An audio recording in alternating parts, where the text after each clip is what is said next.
Historians estimate that between 1500 and 1870, more than 11 million men and women were carried across the Atlantic Ocean in ships like these. The passengers were forcibly transported from Africa to the West Indies, Brazil, or other lands of the Americas. These people were enslaved Africans, and their lives on board the slave ships were filled with pain, suffering, and death. In the 1500s, Europeans saw enslaved Africans as a source of inexpensive labor for their colonies. European planters established plantations or huge farms in North America, South America, and the Caribbean. As the plantations grew, more slaves were needed to work on them.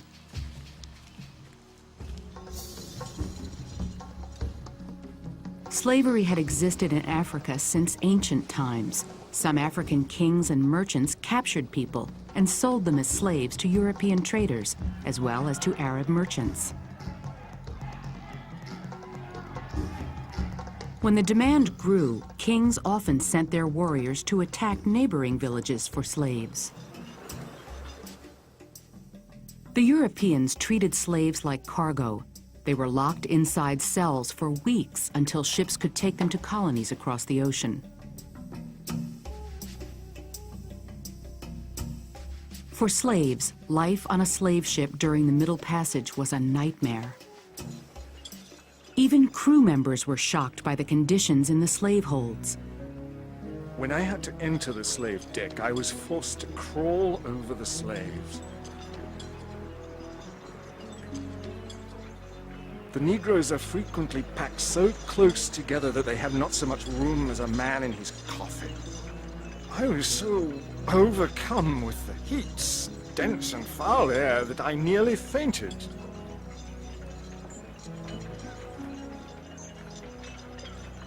It was only with assistance I could get on deck. Alexander Falconbridge. Although the transatlantic slave trade, the bringing of slaves from Africa to the Americas, was abolished by U.S. law in 1804, some traders chose to ignore the law. They continued to capture Africans and transport them across the Atlantic.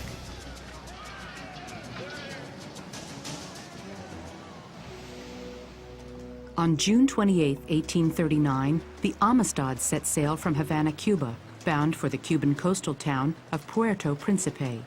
On board, Captain Ramon Ferrer carried a cargo of 53 African slaves, purchased in Havana. An African on board the Amistad named Seneba Pie fought the men who tried to enslave him and other Africans. One dark night, Seneba Pie, called Cinque by his captors, unlocked his shackles using pieces of metal he'd found on the ship. Working quickly, he freed the rest of the slaves, and they prepared to attack their captors.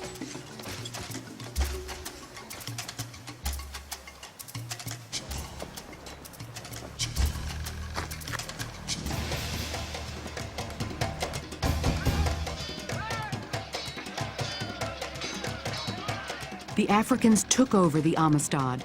The cabin steward translated the Africans' demand: sail the ship back to Africa or the crew would be killed.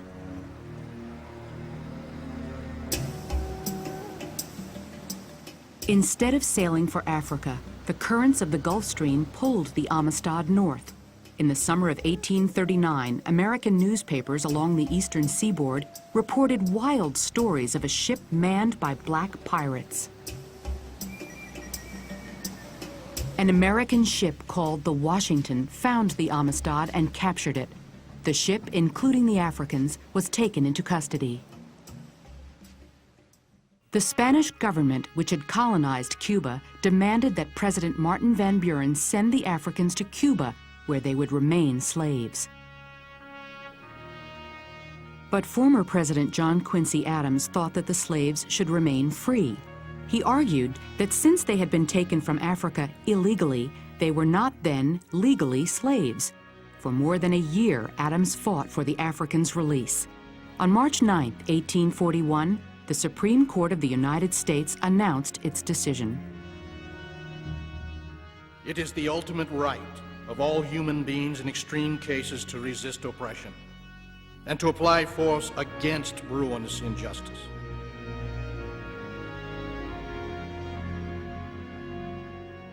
Seneba Pie and the other captives were freed. The United States Supreme Court had recognized these Africans as free human beings.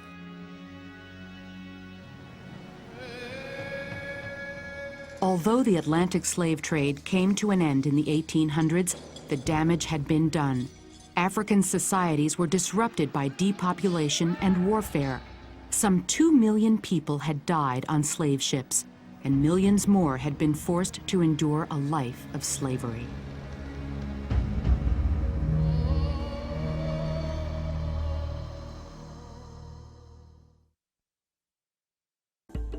Europeans first brought African slaves to the Americas to work A, as indentured servants, B, on plantations, C, as merchant seamen, D, for low wages. What decision did the Supreme Court make in the case of the captives on board the Amistad?